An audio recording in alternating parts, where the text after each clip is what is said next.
first trade on this because I'm tired of going team by team. So I'm just going to just go all at once right now. So the Sixers get George Hill in a 3-team trade. I was expecting George Hill to get moved. Kind of underwhelmed with what we got, but I mean, what can you do?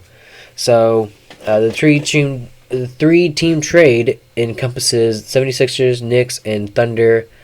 So the Sixers get George Hill and Knicks forward Ignis Brazdeikis. The Knicks get 76ers swingman Terrence Ferguson, and the Thunder get the Knicks Austin Rivers and Tony Bradley and a second round pick in 2025 from Philadelphia.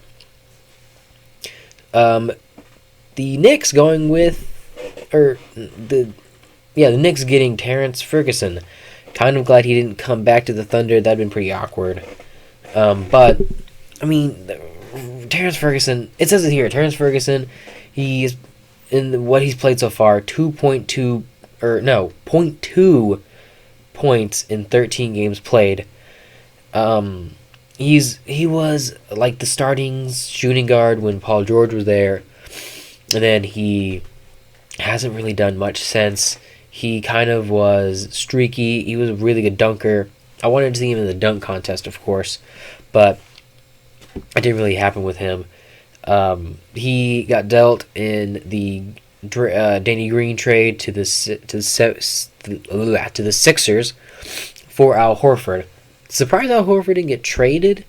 I thought the contract is still huge, but at least he's not what he was perceived last season of he's washed, he's overpaid. At least he's a decent player again. So Thunder get Austin Rivers and Tony Bradley. Austin Rivers was way underutilized in New York. I will keep on saying that. They had so many guards, and Austin Rivers was better than at least Elfrid Payton. Come on, dude. I wanted him. And now he's here now, but I was like, he is good when he was on the Rockets. He played his role. He shot his shots. He played his defense. He backed up Chris Paul and then Russell Westbrook and James Harden. He did what was needed of him. And then he got put as a fourth stringer for the Knicks. He played 25 minutes and got 25 points and hit 6 threes. And they still didn't play him. They said, "Oh, we got Derrick Rose," and of course they got Emmanuel Quickly, who they love and who deserves a spot on that roster. They just have so many guys now, and he just got shoved to the end. But now you got, George Hill's out of there, so now he hasn't been playing for a while, but he is still a very good shooter. He shot 50% with the Bucks last season. He's going to hustle on the defensive end, and that's really what they need. The 76ers need more shooting. I mean, Daryl Morey came in there and changed that team. And the Thunder also get Tony Bradley.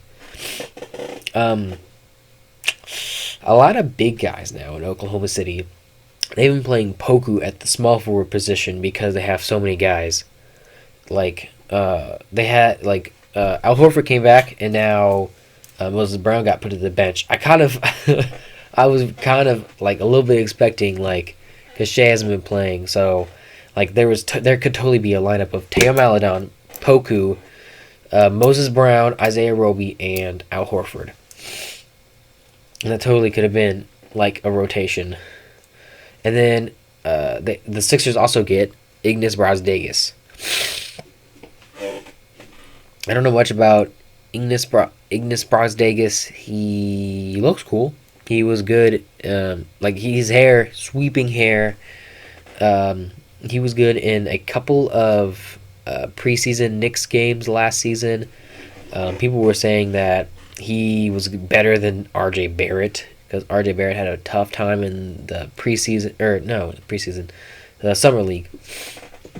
Brazdeikis had a couple of good games, and then all of a sudden he is the rookie of the year. He's better than Zion only because he was better. He had a better summer league than R.J. Barrett, which is crazy. And then I know about like all the Knicks could get was Terrence. Really all the Knicks gave up. No, they gave up Ignas Brazdeikis and Austin Rivers, and then they got Terrence Ferguson in return. I mean, he's just gonna be a Kevin Knox again, dude. I'm gonna say it. They're both gonna be very talented, and they're not gonna live up to it on the bench. So congratulations. Talked about that. No, didn't do that. Yep, traded for Thomas. Oh yes, the Clippers traded Lou Williams for Rajon Rondo. Oh, and 2 seconds and cash. Wow. The Hawks are rich now. But those seconds really aren't going to do anything. It's just thrown in there to get the trade.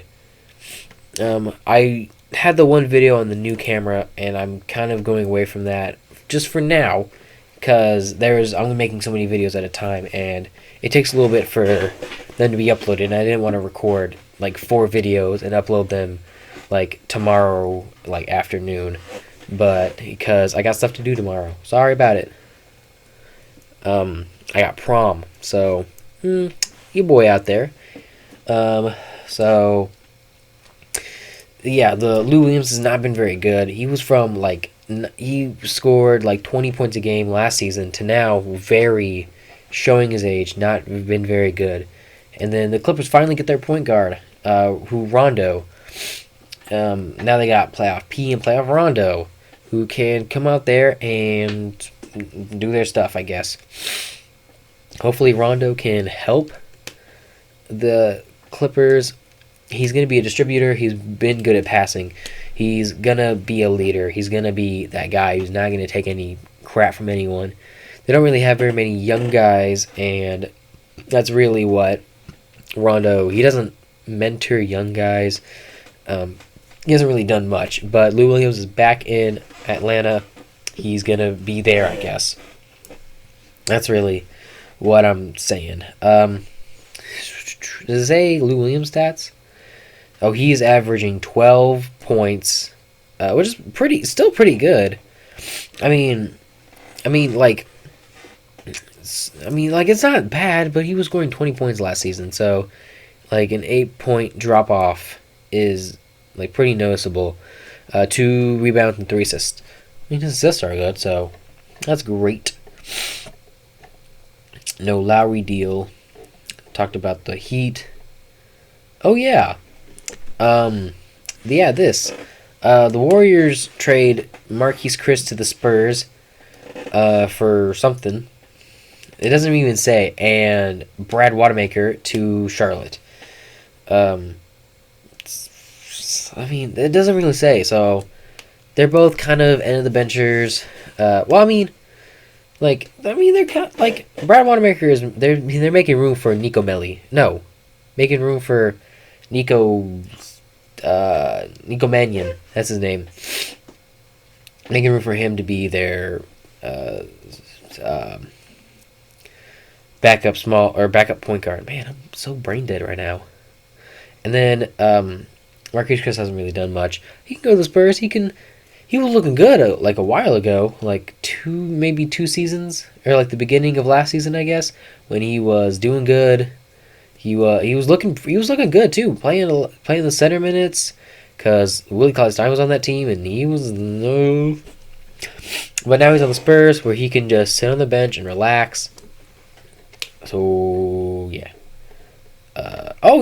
Jeff Teague and Javonte Green are also out. Jeff Green is somewhere, and Javonte is in Chicago, I think. I guess. I don't know.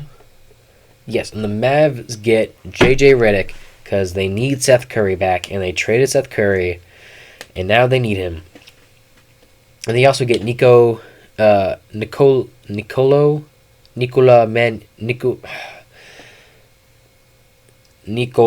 Melli. They get Melli, who's a pretty good shooter. And so the Pelicans did save. They didn't trade Lonzo Ball.